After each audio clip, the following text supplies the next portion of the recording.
دینی بیانات، شرعی مسائل، اسلامی وظائف اور عقائد کے متعلق معلومات کے لیے مفتی عزیر گل سکھروی کے چینل کو سبسکرائب کریں۔ بسم اللہ الرحمن الرحیم۔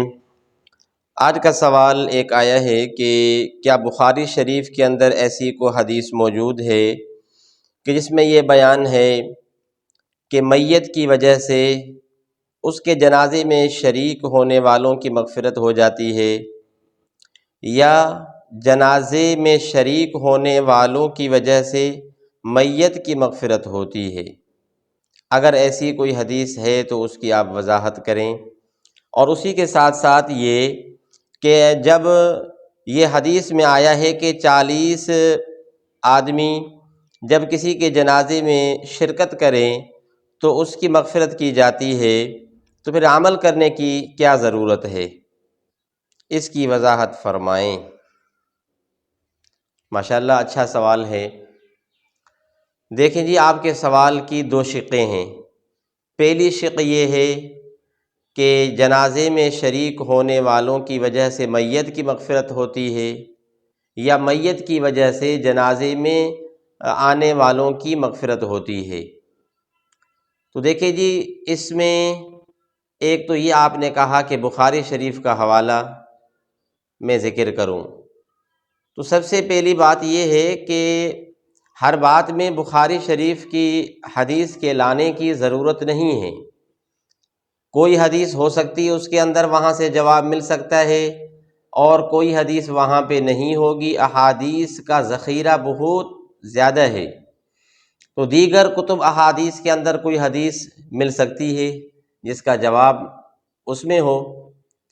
تو بخاری شریف یا کسی بھی ایک مخصوص کتاب سے حوالے کا آپ جو ہیں وہ طلب نہ کریں، بلکہ آپ یہ پوچھیں کہ قابل روایت، قابل عمل جو روایت ہو اس کا آپ حوالہ دیں، کہ جس کو امت کے علماء نے، صلحاء نے، اتقیاء نے، محدثین نے، فقہاء نے اس کو لیا ہے، صحابہ نے اس پر عمل کیا ہے، ایسی قابل عمل روایت کا آپ حوالہ ذکر کریں۔ تو یہ آپ اس طرح سوال کریں، یہ نہیں کہ بخاری شریف سے آپ حوالہ دیں، بھئی قابل عمل روایت جس پر امت نے عمل کیا ہو، ایسی حدیث کا آپ جو ہے حوالہ ذکر کریں، دلیل ذکر کریں، یہ آپ کو کہنا چاہیے۔ بہرحال تو یہ جو آپ نے کہا کہ میت کی وجہ سے جو ہے جنازے کے اندر شرکت کرنے والوں کی مغفرت، یا جنازے کے اندر آنے والوں کی وجہ سے میت کی مغفرت، تو یہ کوئی ایک حدیث نہیں بلکہ دو حدیثیں آتی ہیں، ان کا مجموعہ آپ نے سوال کے اندر ذکر کیا ہے۔ ایک جو ہے صحیح مسلم شریف کے اندر ایک حدیث آتی ہے کہ جس میں یہ آیا ہے کہ جب کسی مسلمان مومن کے جنازے میں 100 آدمی اگر شرکت کریں تو اس کی مغفرت ہو جاتی ہے۔ اور ایک ابو داؤد شریف کے اندر حدیث آئی ہے کہ 40 اگر آدمی کسی کے جنازے کے اندر ہوں تو اس کی مغفرت ہوتی ہے۔ اسی طرح جو ہے ایک ابو داؤد شریف کے اندر ایک حدیث آئی ہے کہ جس میں یہ ذکر ہے کہ جس کے جنازے میں یعنی شرکت کرنے والوں کی 3 صفیں ہوں تو اس انسان کی مغفرت کی جاتی ہے۔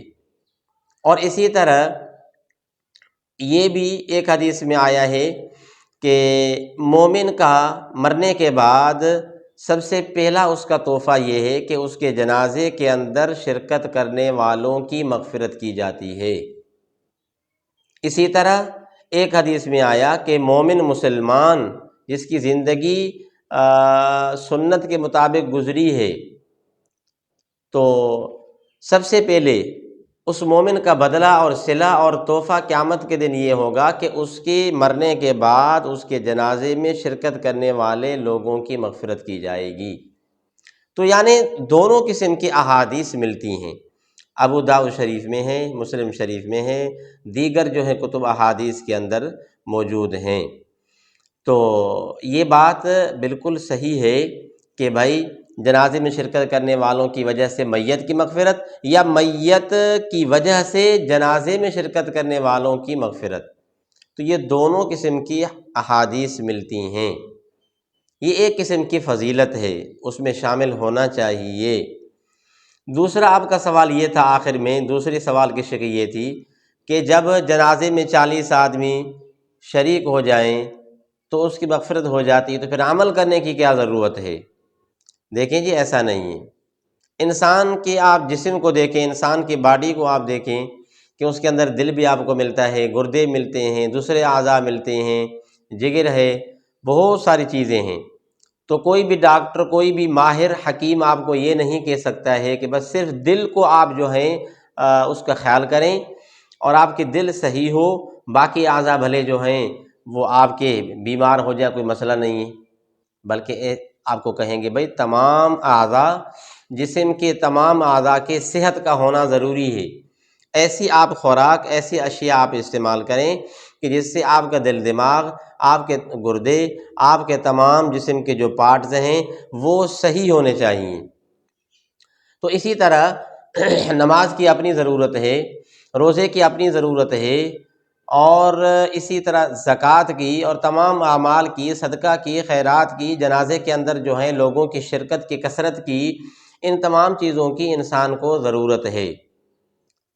تو ایسا نہیں ہے کہ بھئی بس مغفرت ہو جائے گی اگر 40 بندے ہیں، 100 ہیں، 1000 ہیں، اگر ان کی شرکت ہو گئی تو بس جو ہے اس کی مغفرت ہو جائے گی، ایسا نہیں ہے۔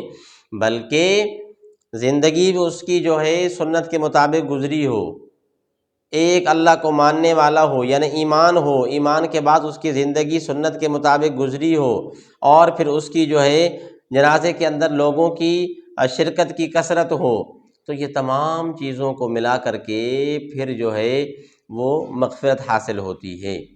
لیکن یہ تو ہم گارنٹی کے طور پر اور کنفرم اور یقینی اور قطعی طور پر کسی بھی عمل پر ہم نہیں کہہ سکتے ہیں کہ بھئی اس عمل کے بنیاد پر اللہ کی طرف سے مغفرت حاصل ہوگی، مقبولیت حاصل ہوگی، ایسا تو نہیں کہہ سکتے ہیں۔ بلکہ جب اللہ کے حبیب کریم صلی اللہ علیہ وسلم سے جب پوچھا گیا کہ جو انسانوں کی مغفرت ہوگی وہ عمل کی بنیاد پر ہوگی یا اللہ کے فضل کی بنیاد پر ہوگی، تو آپ نے کیا فرمایا کہ اعمال کی وجہ سے نہیں بلکہ اللہ کا فضل تمام انسانوں کی مغفرت کے لیے ضروری ہے کہ اللہ کا فضل شامل حال ہو۔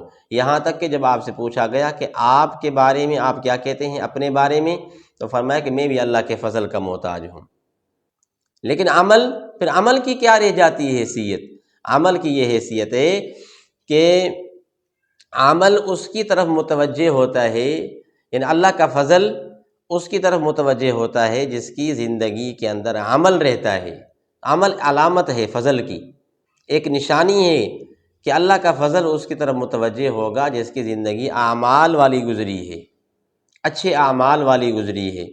جس طرح آپ دیکھیں، ایک مثال سے بات سمجھائیں کہ بچہ جب روتا ہے، اس کو بھوک لگتی ہے، دودھ کے لیے روتا ہے، تو پھر ماں بیدار ہوتی ہے، ماں اٹھتی ہے، پھر یہ کہ اس کو اپنی چھاتی کے ساتھ لگا دیتی ہے، اپنے سینے کے ساتھ۔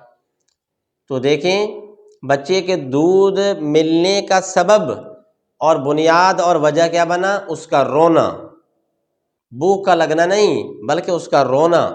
رونے سے پتہ چلا کہ اس کو بھوک لگی ہے، ماں اٹھی، بیدار ہوئی اور اس کو دودھ دیا۔ اسی طرح آپ سمجھیں کہ جب انسان کی زندگی اعمال صالحہ کے ساتھ، سنت محمدی کے ساتھ زندگی گزرے گی تو پھر اللہ کا فضل اس کے اوپر جو ہے شامل ہو جائے گا۔ تو یہ آپ کے سوال کی وضاحت ہے۔ اللہ سے دعا عمل کرنے کی، سمجھنے کی توفیق نصیب فرمائے۔